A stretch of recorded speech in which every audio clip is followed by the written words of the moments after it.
Ramakrishna. It says in his biography that this was the end of his evolution.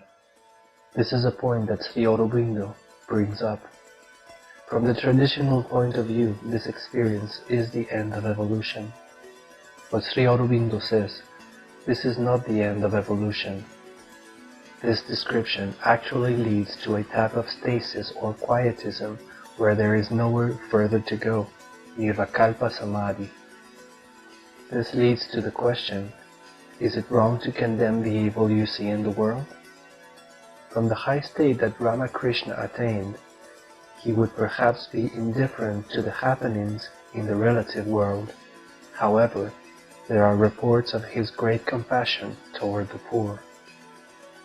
From the cosmic history point of view, this represents an individual experience of the intervention of the Absolute, but it is not the end of evolution. This is merely a stage along the way. The Buddhists, along with Sri Aurobindo, say that not only is a human form to be reunited with the Absolute, but the whole of humanity along with the human form and all of nature has to be reunited with the Absolute. In light of this, when we look at all the different teachings, Ramakrishna's teaching went to Vivekananda, and Vivekananda was able to make it a social teaching and started the Council of World Religions.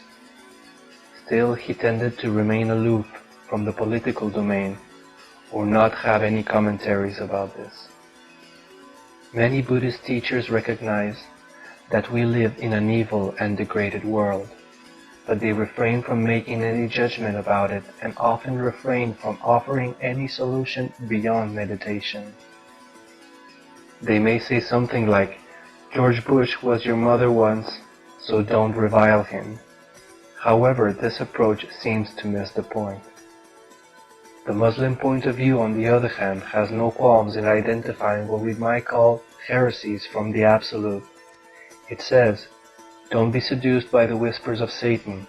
Many are the names of egos setting up idolatries to God. Stand up for your rights if you have to.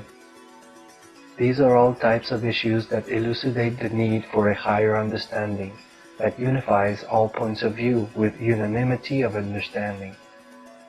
The more we spread around the world, the more divided we became.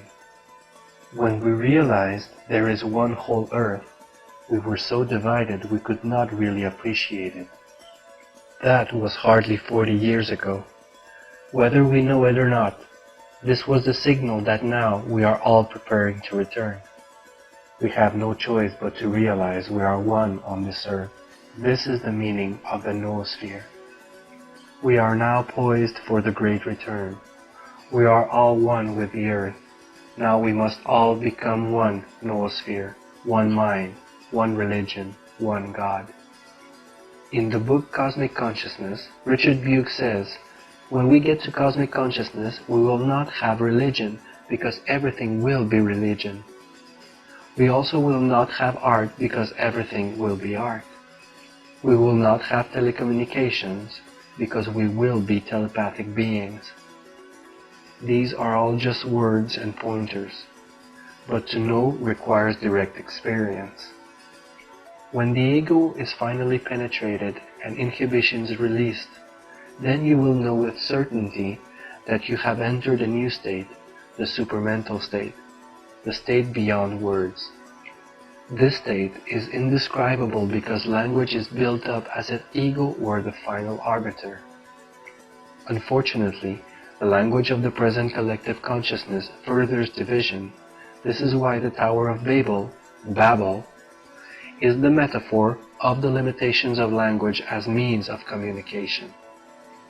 Direct experience is undescribable. When you are no longer limited by ego, you experience that it is you, and you are it. Skin does not divide anything. Senses are floating. Contemplate what this means. It may be just as simple as saying, and yet they are all returning to us. Us is God and the angels. This is what we are returning to. When we see the angels, they will remember us, and we will remember them.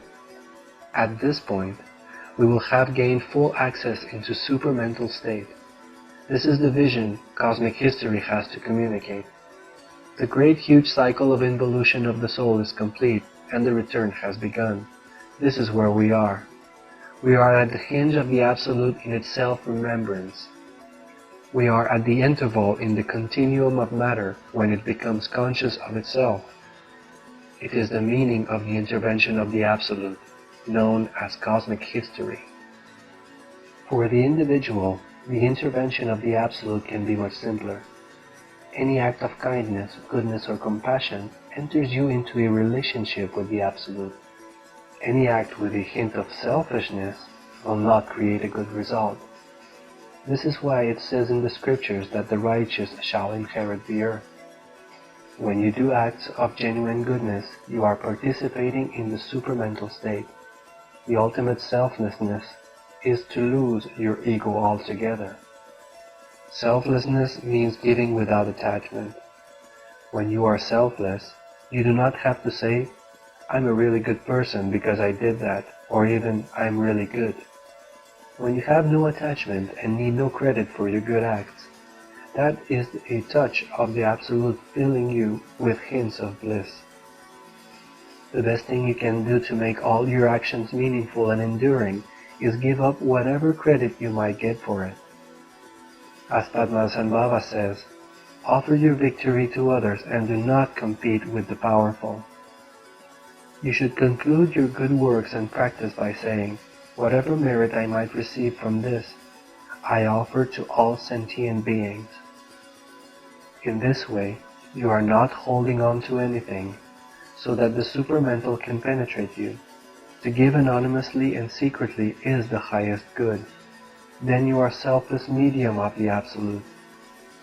Such considerations are but a preliminary for comprehending cosmic history and cosmic science, inclusive of the Avatar's wheel of time, the momentousness of the divine descent that turns the universe into the direction of absolute return.